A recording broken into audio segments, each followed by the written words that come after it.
அனைவருக்கும் வணக்கம். சிம்மராசினியர்களுக்கு உங்களுடைய வாழ்வில் முன்னுக்கு பின் முரணான உங்களுடைய வாழ்க்கையில் 23/9/2024 முதல் பல வருட நரக வாழ்க்கை முடிந்து மறு ஜென்மம் எடுக்கக்கூடிய ஒரு காலகட்டமாக சிம்மராசினருக்கு இந்த புதனுடைய உச்ச பயிற்சி பலன்கள் அமைஞ்சிருக்குதுங்க. அந்த வகையில் சிம்மராசினியர்களுக்கு என்ன மாதிரியான நன்மைகள் எல்லாம் ஏற்பட இருக்கு, கிரகநிலைகளின் ரீதியாக அமையிருக்கு, சாதகங்கள் என்ன, பாதகங்கள் என்ன, மேலும் என்ன மாதிரியான முன்னேற்றங்கள் எல்லாம் உங்களுடைய வாழ்வில் ஏற்பட இருக்குது. குறிப்பா இத்தருணங்கள்ல கிரகங்களுடைய சஞ்சார நிலைகள் என்ன என்று பார்க்கும்போது ரிஷபத்தில் குரு பகவானும், மிதுனத்தில் செவ்வாயும், கன்னியில் சூரியன், சுக்கிரன், புதன், கேது ஆகிய கிரகங்கள் இணைந்து சஞ்சரிக்கிறாங்க. கும்பத்தில் சனி வக்ரம் பெற்றும் மீனத்தில் ராகுவும் சஞ்சரிக்கிறாங்க. இந்த கிரகங்களுடைய சஞ்சார நிலைகளின் காரணமாக மேலும் என்ன மாதிரியான நன்மைகள் எல்லாம் உங்களுடைய வாழ்வில் ஏற்பட இருக்கு. குறிப்பா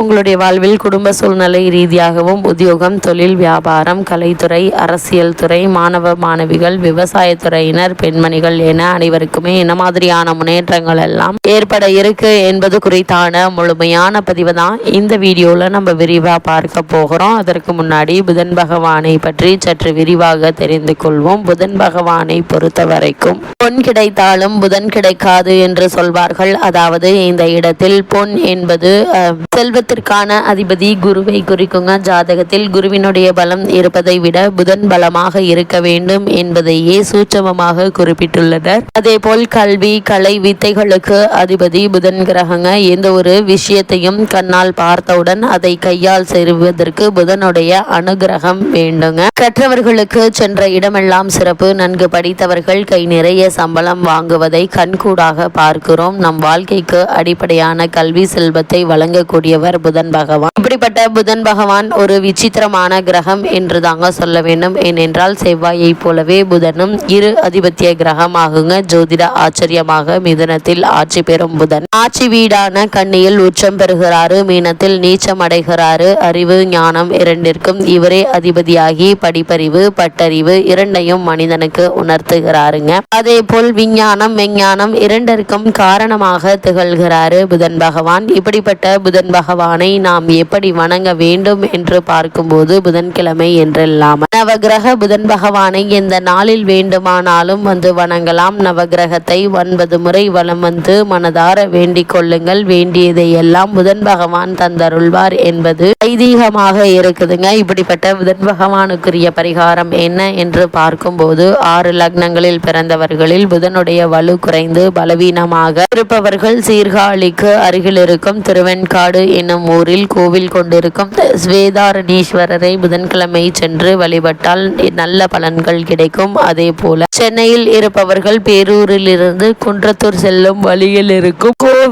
கோவூரில் குடிக்கொண்டிருக்கும் சுந்தரேஸ்வரரை வணங்கினால் கூடுதலான பலன்கள் பெறலாம் என்பதையும் கூறப்படுது. அது மட்டுமில்லாமல் திங்களூர் புதன் பகவானுக்குரிய தலம் திருவெண்காடு. புதன் பகவானை வழிபடுவதற்கு உகந்த கிழமை புதன்கிழமை. புதன் பகவானுக்கு உரிய ராசி மிதுனம், கன்னி. இதே போல் புதன் பகவானுக்குரிய திசை வடகிழக்கு என்றும் புதன் பகவானின் அதிதேவதை விஷ்ணு என்றும் பிரத்யேக தேவதை ஸ்ரீமத் நாராயணன் என்றும் விவரிக்கிறது ஜோதிட சாஸ்திரம். புதன் பகவானுக்கு உரிய நிறம் பச்சை. இதனால் தான் திருவெண்காடு தலத்தில் புதன் பகவானுக்கு பச்சை வஸ்திரம் சார்த்தப்படுகிறது. புதன் பகவானுடைய வாகனம் குதிரை. பச்சை பயிறு புதன் பகவானுக்குரிய விருப்பமான நிவேத்தியம் என்றும் வெண்காந்தல் மலர் கொண்டு அர்ச்சிப்பது சிறப்பு என்றும் அவருக்கான ஆபரணம் மரகதம் என்றும் விவரிக்கிறது திருவெண்காடு ஸ்தல புராணம். இந்த புதன் பகவானை வழிபாட்டிற்கு ஏற்ற நாள் எது என்று பார்க்கும்போது திருவெண்காடு புதன் பகவானை வழிபட புதன் பகவான் உச்சம் ஆட்சி பெறும் புரட்டாசி மாதமும்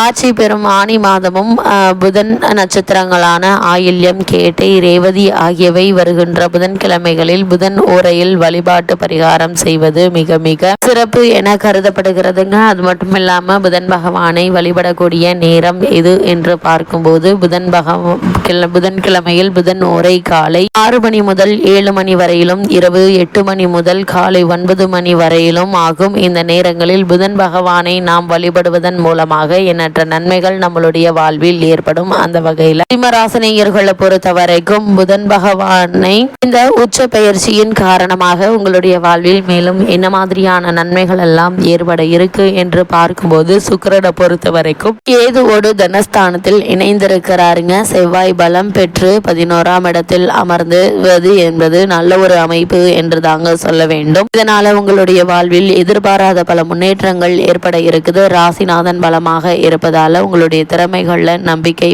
கிடைக்கும். வாய்ப்பை முழுமையாக பயன்படுத்த முயற்சி செய்யுங்க. அப்படி முயற்சி செய்யும் போது நீங்கள் எதிர்பார்த்தபடி உங்களுக்கான வெற்றி தானாகவே உங்களை தேடி வரக்கூடிய ஒரு தருணமா இந்த புதன் பகவானுடைய உச்ச பெயர்ச்சி காலகட்டம் அமைஞ்சிருக்குது என்பதை கிரக நிலைகள் அறிவுறுத்துது. புதன் இணைந்திருப்பதால் முன்னேற்றத்திற்கான பாதை உங்களுடைய கதவை தட்டுதுங்க. வீட்டில் சுப காரியங்கள் நடைபெறுவதற்கான வாய்ப்புகள் இருக்குது. குறிப்பா திருமண சம்பந்தமான முயற்சிகளை மேற்கொண்டு வரும் சிம்ம ராசியினருக்கு சிறு முயற்சியிலேயே நல்ல ஒரு வரன் அமைய இருக்குதுங்க. அதே போல் புத்திர பாக்கியத்திற்காக ஏங்கிக் கொண்டிருப்பவர்களுக்கு புத்திர பாக்கிய யோகம் கிடைக்க இருக்குது. காதல் திருமணத்திற்காக இரு வீட்டாருடைய சம்மதத்தை நாடி காத்திருக்கும் இளைஞர் இளைஞர்களுக்கும் கூட சிறு முயற்சியிலேயே நல்ல ஒரு முன்னேற்றம் ஏற்பட இருக்குதுங்க. புதிதாக வெளிநாடு சென்று விசேஷ உயர்கல்வி பெற வேண்டும் என்ற விருப்பம் இருந்துச்சுன்னா அதற்கான முயற்சிகளை தற்போது நீங்கள் தாராளமாக மேற்கொள்ளலாங்க. சிறு முயற்சியிலேயே வெற்றி கிடைப்பதற்கான சாத்தியக்கூறுகள் அதிகம் இருக்குதுங்க. உங்களுடைய வீட்டு கதவை வாய்ப்புகள் தட்ட இருக்குதுங்க. இப்படிப்பட்ட வாய்ப்புகளை பயன்படுத்தி வளர்வது உங்கள் கையில தாங்க இருக்குது. வீட்டில் சுப நிகழ்ச்சிகள் நடைபெறுவதற்கான வாய்ப்புகள் இருக்கு என்பதால் அதற்கான முயற்சிகளை தற்போது நீங்கள் தாராளமாக மேற்கொள்ளலாங்க. நண்பர்கள் மூலம் எதிர்பார்த்த காரியங்கள் அனுகூலமாக நடந்து முடிய இருக்குங்க. தந்தையுடன் அனுசரணையாக நடந்து கொள்வது மிகவும் நல்லது. குறிப்பா சிம்மராசினியர்களை பொறுத்த வரைக்கும் தற்போது உங்களுடைய ராசியிலிருந்து தனஸ்தானத்திற்கு சூரிய பகவான் பெயர்ச்சியாகி விட்டதால ஒரு சிலருக்கு நாட்களுக்கு உடலில் உஷ்ண சம்பந்தமான உபாதைகள் ஏற்படுவதற்கான வாய்ப்புகள் இருக்குதுங்க. இது மாதிரியான நேரங்கள்ல சற்று கவனமாக இருப்பது நல்லதுங்க. அதே போல பணியாளர்களுடைய ஒத்துழைப்பு உங்களுக்கு முழுமையாக கிடைக்க இருக்குது. பங்குதாரர்கள் உங்களுடைய முயற்சிகளுக்கு உதவிகரமாக இருப்பாங்க. குடும்பத்தை நிர்வகிக்கும் பெண்மணிகளுக்கு கணவருடைய அன்பும் ஆதரவும் மகிழ்ச்சியை தரும் விதமா அமையக்கூடிய ஒரு தருணமாக தான் இக்காலகட்டம் அமைஞ்சிருக்குதுங்க. மேலும் என்ன மாதிரியான விஷயங்கள்ல நீங்கள் சற்று கவனமாக இருக்க வேண்டும் என்று பார்க்கும்போது அலுவலகத்தில் பணிச்சுமை சற்று அதிகரித்தாலும் அதற்கேற்ற சலுகைகளும் கிடைக்குங்க. கோல்சார ரீதியில் சூரியன் ராசியில் போகும்போது சில தொல்லைகளை தரவே செய்வாருங்க. யாரையும் பகைத்து கொள்ள வேண்டாம். நீங்கள் உண்டு உங்களுடைய வேலை உண்டு என்று இருப்பது நல்லதுங்க. அது மட்டும் இல்லாம சிம்மராசினியர்களை பொறுத்த வரைக்கும் உங்களுக்கு கிடைக்க இருக்கும் பதவி உயர்வு, ஊதிய உயர்வு அல்லது உத்தியோகத்தில் கிடைக்கக்கூடிய ஒரு சில சலுகைகளை மற்றவிடம் பகிர்ந்து கொள்ள வேண்டாங்க. அதே போல் அவர்களுடைய சொந்த விஷயங்களிலும் நீங்கள் தலையிடாமல் இருப்பது மிகவும் நல்லது என்பதை கிரக நிலைகள் மீண்டும் மீண்டும் உங்களுக்கு அறிவுறுத்துது. சிம்மராசினியர்களுக்கு கிரக நிலைகளின் ரீதியாக கூறப்படும் பரிகாரம் என்ன என்று பார்க்கும்போது ஞாயிற்றுக்கிழமைகள்ல சிவாலய வழிபாடும் பைரவ வழிபாடும் சிறப்பை தருங்க. எண்ணற்ற நன்மைகள் உங்களுடைய வாழ்வில் ஏற்படும்.